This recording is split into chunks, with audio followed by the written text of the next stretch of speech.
Ok, salut tout le monde, bonjour, bonsoir, bienvenue dans une nouvelle vidéo avec Dr. Ram. Dans cette vidéo, nous allons continuer avec la correction de l'épreuve de 2018, le cycle technicien, l'épreuve de physique. Et j'avais fait une première vidéo où j'ai corrigé l'exercice numéro 2, donc allez voir ça pour ne pas perdre la progression des choses. Aussi, j'avais dit, je vous avais recommandé de voir l'exercice en vous-même, je ne vais pas corriger ça. Donc, dans cette vidéo, je vais traiter l'exercice numéro 2 et l'exercice numéro 4. Ok. Donc, nous allons voir, c'est une vidéo où je combine les deux exercices là ensemble. Dans les deux exercices. Donc, je vais d'abord parcourir les exercices ensemble. D'abord, comme d'habitude. Donc, on étudie le mouvement d'un satellite de la planète Saturne de masse M. Ok. Donc, ça, M, grand M, c'est la masse de la planète. On va étudier le mouvement du satellite. Maintenant, le mouvement du satellite assimilé à un point matériel de masse m est étudié dans un référentiel considéré galiléen, muni d'un repère ayant son origine au centre haut de la planète, ok, et ses trois axes dirigés vers des étoiles fixes. On admet que Saturne a une distribution de masse sphérique et que l'orbite du satellite est un cercle du centre haut du rayon R. Donc, qu'est-ce que ça veut dire? Ça veut dire qu'en fait, vous avez la planète et puis vous avez l'orbite du satellite. Donc le satellite est quelque part là. Et puis le rayon R dont on parle, c'est du centre de la planète jusqu'à à l'orbite, en fait, là où le satellite se situe. Donc vous avez R là comme ça. Voilà. Maintenant, le satellite, c'est un corps de masse M. La planète a pour masse grand M. C'est ce qu'on appelle particule dans le champ gravitationnel, en fait. Donc, Saturne, c'est une planète, c'est comme la Terre, tout ça. Donc, ça va, il y a un champ de gravité qui est associé à ça. Et le satellite, en fait, est en train d'évoluer dans ce champ, en fait. Donc, c'est un exercice de champ de gravité, champ de gravitationnel. On dit d'indiquer les caractéristiques de la force gravitationnelle exercée par Saturne sur le satellite. Bon, bien sûr, on connaît, on peut utiliser la force, la F. Ça fait moins G, M grand M, divisé par R au carré, multiplié par le vecteur unitaire au niveau de R, le vecteur unitaire radial en fait. Donc ça, on connaît ça. On dit de montrer que le mouvement du satellite est uniforme. Ça aussi, c'est une question classique. Donc on a une certaine vitesse ici. On va montrer que la vitesse est constante. Ceci veut dire que la dérivée par rapport au temps de la vitesse est égale à 0. On dit exprimer la vitesse v, la période t du satellite en fonction de G et de M et de R et de montrer qu'en fait ce rapport-là est constant. Donc on voit ça ensemble. On dit sachant que la période de révolution du satellite, dans la période de révolution maintenant, dans T, on nous demande de calculer de déterminer la masse M de la planète. On donne aussi R. Ok. On va montrer en fait que ce rapport s'exprime en fonction de ces trois variables-là. Et on a, du fait qu'on a R, on a T, on peut déterminer à grand M. G, on nous a donné, c'est la constante de gravitation. Un autre satellite de Saturne, Rhea, a une période, dans la période, on déduit le rayon de l'orbite de Rhea. Donc voilà, on va simplement toujours utiliser cette relation. On a R au cube, T au carré. En fait, c'est une fonction de G, ça me donne une fonction de G, R et M. Et M et G, c'est des constantes. R, ça dépend seulement de l'orbite du satellite. Et puis, on nous a donné, la période, on pourra déterminer ce R-là. Ah non, ce n'est même pas en fonction de R. Ça me donne simplement en fonction de G et de M. Donc, ceci, c'est une constante, donc c'est une fonction de G et de M. Donc voilà, donc ça, c'est le premier exercice. C'est classique terminal. Ça dépend des pays, terminal, premier, terminal. Ok, donc ceci, c'est juste une révision. L'exercice qui suit, ici, on donne, on dit un point M, un point M d'un solide est animé d'un mouvement circulaire. Donc, on a un mouvement circulaire, on a dit, uniforme. Ok. Vous avez un mouvement circulaire uniforme, la vitesse tourne comme ça. On donne le rayon, on donne la vitesse angulaire, 250 tours par minute, dans le sens trigonométrique. Le sens trigonométrique, c'est le sens contraire des aiguilles d'une montre. La première, on dit de calculer la fréquence. On connaît la vitesse angulaire qui est là. On peut déterminer la fréquence et la période, la vitesse angulaire, la vitesse linéaire, l'accélération. On va simplement appliquer des formules. Maintenant, on dit d'écrire maintenant. On donne l'angle à l'origine. Après, on dit d'écrire l'équation RR de l'abscisse curviligne. Et puis d'alpha ici, j'imagine, c'est l'angle. Donc, c'est l'angle en fait, en fonction du temps. Alors, et puis on dit de faire sur un schéma, de faire une représentation. Donc voilà le problème. Ce genre d'exercice, essayez de faire ça plusieurs fois. Là, vous êtes habitué, vous connaissez déjà le mode du raisonnement. Et lorsque ça va arriver, vous ne perdez pas de temps. Donc sans plus tarder, allons voir le problème ensemble. Donc je suis ici.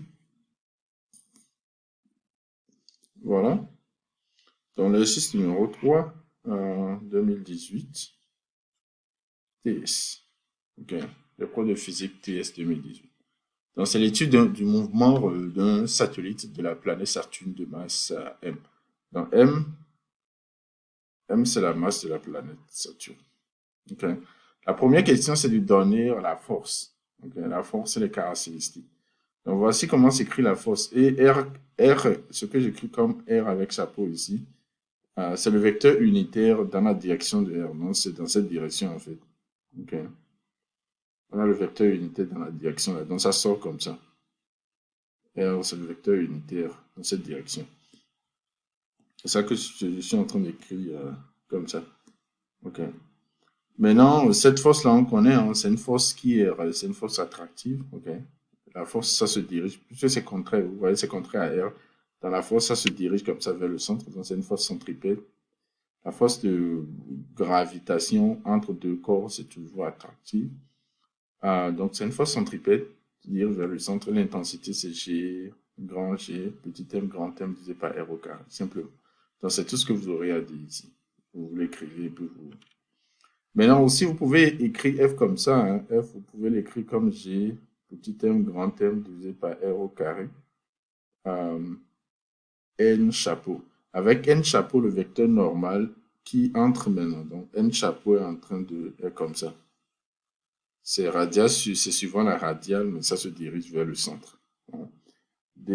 Selon le vecteur unitaire que vous avez choisi, le signe là sera là ou bien ne sera pas là. Donc, vous précisez proprement en fait. Donc, ceci étant,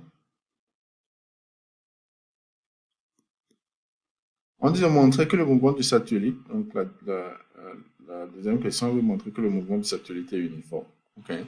Nous allons partir de cette loi de Newton qui dit que la force, ça fait masse multipliée par accélération. Et voilà, donc j'écris la force maintenant comme ça avec le vecteur normal. J'ai dit que ça va, ok. N se dirige vers le centre. Donc N chapeau comme ça sur vecteur unitaire radial vers le centre. Ok.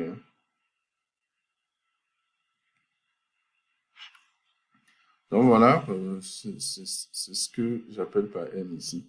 Donc avec ça, vous pouvez écrire que G, petit m, grand M. Donc l'accélération, en fait, on peut tirer l'accélération, vous laissez les masses là, les petits m là.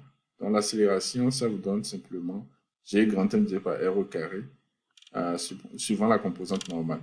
Rappelez-vous que si vous êtes dans la base de Freenet, ici, si on se met dans la base de Freenet, on est ici. Donc vous aurez une composante tangentielle que j'appelle T comme ça. Vous avez la composante normale, petit n, que je suis en train d'appeler à petit n comme ça. Donc si vous écrivez l'accélération dans cette base-là, dans la base de Freenet, ça vous donne la composante normale multipliée par n chapeau plus la composante tangentielle multipliée par t chapeau. Maintenant, si vous comparez, ça c'est une équation vectorielle. Okay? Donc on est ici, si vous comparez cette équation, vous voyez cette partie, il n'y a pas de t chapeau. Ceci voudra dire que cette composante-là est égale à 0. Donc, la composante tangentielle donne 0. Et par définition, la composante tangentielle, c'est la dérivée par rapport au temps de la vitesse qui donne 0. Donc simplement, ça veut dire que la vitesse est une constante. Okay. Et la conclusion, c'est que puisque la vitesse est une constante, le mouvement du satellite est alors un mouvement uniforme. Donc, mouvement, on a là mouvement uniforme. Donc, ça, c'est la première question. Après, on dit de déduire la vitesse, la période du satellite en fonction de G, R et M. On a vu que l'accélération est égale à l'accélération normale. Et par définition, l'accélération normale, ça fait la vitesse au carré divisé par le rayon, ou le rayon de courbure, mais ici c'est le rayon. Donc, simplement, vous avez V au carré divisé par R, M, R plutôt égale à GM divisé par R au carré. Okay? Donc, de là, vous pouvez tirer V. La vitesse, c'est simplement ça, vous donne ceci. Et ça, c'est connu, vous devez connaître ça. Quand vous avez un corps qui est dans le champ de gravité d'un autre corps plus massif, qui a une plus grande masse en général, la vitesse est constante, le mouvement est uniforme. Et puis, la vitesse, vous pouvez l'exprimer comme ça. Maintenant, on demande la période. La période, on va voir la vitesse angulaire. Donc, la vitesse, c'est encore égal au rayon, multiplié par la vitesse angulaire. Maintenant, rappelez-vous que la vitesse angulaire, oméga, c'est 2pi divisé par la période. OK? Donc, ça veut dire que la vitesse, ça fait 2pi divisé par la période multiplié par R. Et d'ici, vous pouvez tirer la période. La période fois la période, ça va faire 2pi R divisé par la vitesse. Vous avez l'expression de la vitesse. Donc, de là, vous arrivez à ce résultat-là. Donc, en récapitulatif, donc récap, ce qu'on a, on a ça comme la vitesse et ceci nous donne la période. OK. Et d'ici, de cette expression, si vous levez tout au carré, vous levez ce côté au carré, vous aurez T au carré, ça va donner 4pi au carré, R au cube divisé par JM. Maintenant, vous divisez, vous divisez le tout par T au carré. Okay? Donc, si vous divisez cette partie par T au carré, vous aurez un T au carré en bas, ceci ira en haut. Donc, finalement, ce que vous aurez, c'est que R au cube divisé par T au carré. Ça vous donne simplement Gm divisé par pi, 4pi au carré. G est une constante, donc tout ce qui est ici est une constante, ce qui en bas est une constante. Donc, ce qu'on a en fait, R au cube divisé par T au carré, est une constante.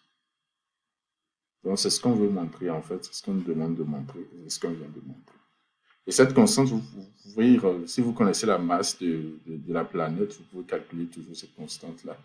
Ce que ça veut dire que ça, indépendamment de du satellite, ce rapport-là vous donne toujours G fois la masse de la planète divisé par 4pi au carré. Maintenant, une application, on veut connaître la masse de la planète Saturne. On nous a donné la période de révolution, on nous a donné le rayon.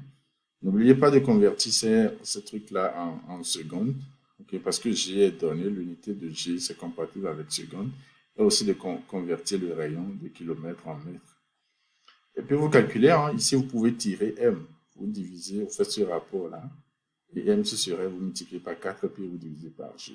Okay. 4pi au carré, vous divisez par G. Donc si vous faites un bon calcul, vous devez arriver à ce résultat, 5,71 puissance 26 kg. Donc ça, c'est la masse de Saturne. Okay? Donc ça, c'est ce que mon calcul donne. Ce qui est important ici, ce n'est pas le résultat numérique, mais c'est comment arriver au résultat. Là. Le reste, c'est juste les calculs. Hein. Vous remplacez dans votre calculatrice, ça doit vous donner la réponse. Maintenant, on donne un autre satellite qu'on appelle le Rhea, et on donne la période de Rhea, qui fait 108,4 heures. Et la question, c'est de calculer le rayon de l'orbite de Rhea. On va toujours utiliser la même chose. On sait que le rayon au cube divisé par la période au carré, ça nous donne toujours cette constante-là. Maintenant, cette constante, vous connaissez déjà la masse. Hein. On a déjà, de la question précédente, on a la masse de notre satellite, ou même à partir d'ici, vous pouvez déjà calculer. Donc, moi, j'ai calculé la constante, c'est la valeur que j'ai trouvée. Donc, ce rapport donne toujours cette constante-là. OK? Et on veut R au cube, donc on va multiplier simplement la constante multipliée par la période au carré. Vous arrivez à un truc comme ça. Et puis vous prenez la racine cubique de ça. Et vous avez une valeur approximative de R qui est donnée par ce qui est ici. Donc voici la fin du premier de l'exercice numéro 3 de l'épreuve de 2018. Donc rappelez-vous qu'on est en train de traiter l'épreuve de 2018. Ok. Donc, c'est tout ces exercices-là. C'est la fin. Là, on vient de voir l'exercice là qui porte sur. Vous avez un satellite qui gravite autour de la planète Saturne. On a fait quelques calculs. C'est un exercice important, un classique de terminale première. Donc, habituez-vous à ce genre d'exercice. OK. En général, c'est pas compliqué hein, de traiter ce genre d'exercice. C'est juste appliquer les formules, et c'est des démonstrations standards. N'hésitez pas à me laisser des questions si ce que j'ai fait c'est pas clair. N'hésitez pas. Maintenant, nous allons continuer. On va voir l'exercice numéro 4. OK. Ça va déjà parcouru. Ça, nous avons un solide qui est en mouvement circulaire. On donne le rayon, on donne aussi la vitesse angulaire. Quand on vous donne quelque chose en tour, nombre de tours par minute, en fait, c'est la vitesse angulaire, la fréquence, la période, tout, vous pouvez tout déduire de cette information-là. OK. Donc, puisque par définition, la fréquence, c'est le nombre de tours par unité de temps, unité de seconde. La période, c'est le temps qu'il te faut pour faire un tour. Donc, de là, vous pouvez déduire tout ici. Donc, nous irons voir ça. On va voir ce problème ensemble. Ça va déjà parcourir ça. Dans cette deuxième partie de vidéo, allons voir ça. Donc, on a ici. Donc, voilà, c'est le dernier exercice, exercice 4 de 2018. Niveau technicien, l'épreuve de physique. Okay. Donc, ça, c'est les informations ici. C'est de représenter le cercle ici. On nous a dit le rayon, c'est R. Donc, la distance OA, OB. Voilà, un point, voilà, c'est le point, à l'origine, le point M est en B. Ok, ça c'est pour la question numéro 2. Pour le moment, ça c'est les informations qu'on nous a données. J'ai appelé ça oméga parce qu'en réalité c'est oméga. Si vous voulez appeler ça, les gens appellent ça la fréquence N. Mais moi j'ai appelé ça oméga ici. Et j'ai trouvé directement la valeur en oméga. Comment j'ai trouvé ça? On a 250 tours. Un tour, ça fait 2 pi. Donc vous faites 250 multiplié par 2 pi. Par minute, une minute c'est 60 secondes divisé par 60. Donc si vous faites bien le calcul, sauf erreur de calcul, j'ai trouvé 26,2, approximativement 26,2 radians. Ok. Mais la première question, c'est de calculer. Premièrement, on dit la fréquence. Je l'ai déjà calculé. Bon, ce que j'appelle N ici, la fréquence. On a dit, on a 250 tours par minute. Mais on veut le nombre de tours par seconde. Donc, je vais faire 250 divisé par 60. Ça me donne approximativement 4,2 Hz. OK, qui n'est rien d'autre que le nombre de tours par seconde. Vous prenez l'inverse de ceci. Donc, la période, ça a fait 60 divisé par 250, ça vous donne 0,24 secondes. Donc, ça, c'est la période. On demande la vitesse angulaire, qui est oméga. Ça fait en général 2 pi n, mais je l'ai déjà calculé ici. OK. Après, on demande la vitesse. La vitesse, ça fait le rayon multiplié par la vitesse angulaire. On a la vitesse angulaire. Le rayon, c'est 30 cm, mais il faut convertir en mètres. Donc, vous faites 0,3 multiplié par ceci, ça me donne ceci. L'accélération, c'est une accélération qui est aussi radiale, hein, dirigée centripète, dirigée vers le centre. Okay. Pour le mouvement circulaire, uniforme circulaire, c'est toujours comme ça. C'est comme ce qu'on a vu dans les exercices précédents pour un satellite dans le champ de gravitation d'une planète. Donc voilà. Après ça, donc l'accélération, ça vous donne ceci. OK. La question 2, maintenant, on dit que AT égale à 0. On est là. On a A, et c'est l'origine en fait, des abscisses, ou bien l'origine du repère. Et AT égale à 0, on est en B, tel que l'angle, là, ça fait pi sur 6. Okay. On demande d'écrire l'équation horaire de S de T et de alpha de T. S de T, c'est l'abscisse curviligne. Hein. C'est la portion de l'arc parcouru. Et alpha de T, c'est comment l'angle est en train de changer avec le temps. Puisqu'on sait que l'équation, c'est un mouvement uniforme, rappelez-vous que le mouvement est uniforme. Okay. Donc, S de T, ça va faire x0 de T plus la vitesse T moins T0. Le T0, c'est égal à 0. Donc, ceci, c'est 0. S0, c'est la longueur de l'arc AB. Okay. Puisqu'on est en B, AT égale à 0. Et la longueur de l'axe, ça fait le rayon multiplié par l'angle. Okay. On connaît le rayon, on connaît l'angle, donc vous multipliez, ça vous donne approximativement 0,05 pi. T égale à 0, vous avez la vitesse, on a déjà calculé ici. Donc vous remplacez simplement dedans, et puis ça vous donne, voilà l'équation, l'équation de S de T. Maintenant, alpha de T, c'est la même chose, ça fait alpha 0, mais ici, maintenant, vous utilisez la vitesse angulaire, puisque la vitesse angulaire, c'est le changement de l'angle par rapport au temps. Alpha 0, on nous a donné, c'est pi sur 6, T0 égale à 0. Et oméga, on connaît oméga. Vous devez mettre ça en radian par seconde. Okay. Donc voilà, avec ça, vous remplacez dedans et ceci vous donne simplement alpha de T. Okay. La dernière question, c'est de représenter le vecteur vitesse et le vecteur accélération à cet instant T. Pour une bonne représentation, puisque c'est un mouvement circulaire, il faut savoir quel est l'angle à cet instant. Donc, vous prenez simplement l'équation de alpha de t et vous remplacez t dedans. On nous a dit c'est 62,5 millisecondes. Donc, vous convertissez ça en secondes. J'ai réécrit oméga comme ça, comme 2pi divisé par t, pour pouvoir avoir quelque chose en fonction de pi. Ok. Donc, si vous faites ce calcul, c'est approximativement égal à 2pi sur 3. Ça donne pi sur 6 plus 0,52 pi, qui est approximativement égal à 2pi sur 3. Donc, ça veut dire qu'en cet instant, t égale à 62,5 millisecondes, on a un angle en fait qui est en fait approximativement 2pi sur 3. Donc, l'angle là est 2pi sur 3. On a A ici, bien sûr, à l'origine des temps, vous êtes en B ici, vous avez pi sur 6. Et puis, maintenant, après le temps, si vous avez déjà fait 2pi sur 3, on est quelque part ici. Ok, donc on est à un point ici. La vitesse est toujours tangente. Et la vitesse ne change pas. La vitesse est toujours égale à 7, on va trouver 7, si je ne me trompe pas, 7,86 mètres par seconde. Ok. Maintenant, on nous a donné d'utiliser 1 centimètre pour, si je me rappelle bien, allons voir ça rapidement.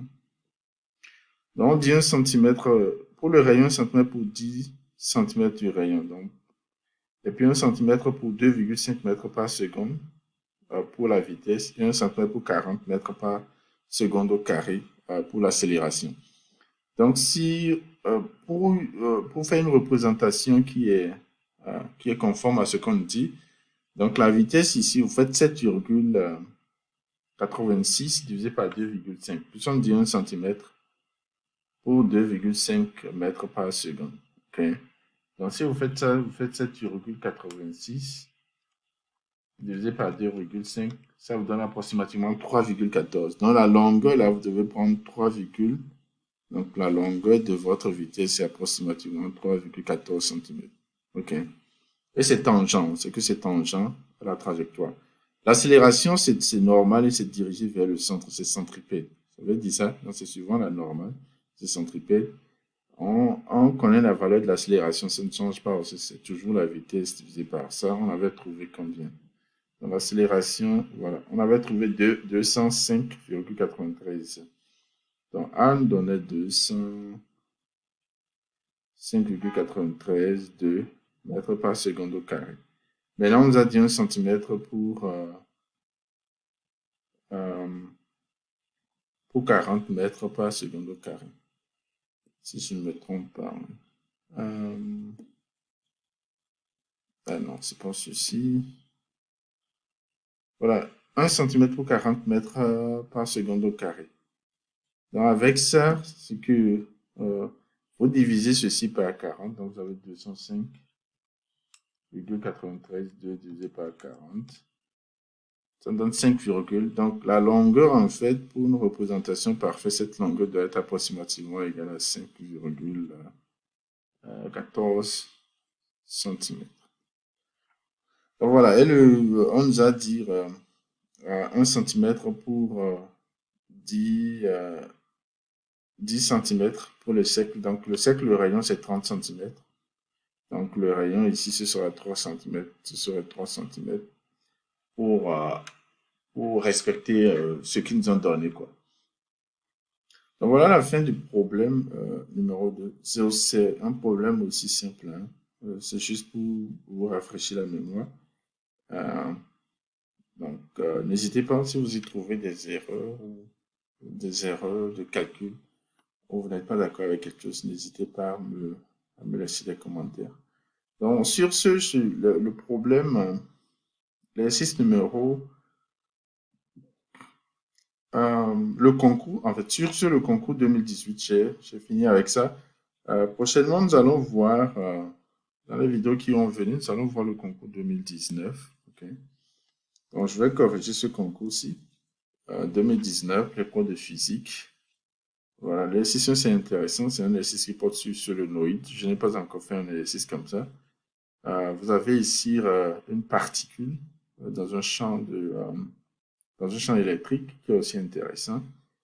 Et vous avez un exercice comme ce qu'on a fait. Vous avez un exercice de gravitation qui est aussi intéressant. Et puis vous avez un exercice sur les ondes. OK. Et comme je l'ai dit, vous voyez ce genre d'épreuves, il faut les parcourir. Ça vous donne déjà un canal. Ça vous donne une idée déjà des genre de problèmes qu'on peut vous donner. Et si vous faites ça assez, c'est que c'est déjà automatisé dans votre tête comment traiter tel ou tel problème. C'est ça, c'est pourquoi j'insiste que ce qui est important dans mes vidéos, ce que vous devez retenir, c'est la méthode de résolution, okay, pour ne pas perdre de temps le jour du concours, puisque c'est 3 heures. Okay. Si vous perdez trop de temps, vous n'allez même pas finir. Si vous ne finissez pas, c'est que vous diminuez vos chances de succès. Sur ce, je vous remercie. Si vous êtes un abonné, n'oubliez pas d'aimer la vidéo. Si vous êtes juste de passage, merci d'être de passage. Et partagez mes vidéos avec vos amis. Et on se dit à la prochaine fois avec Dr. A.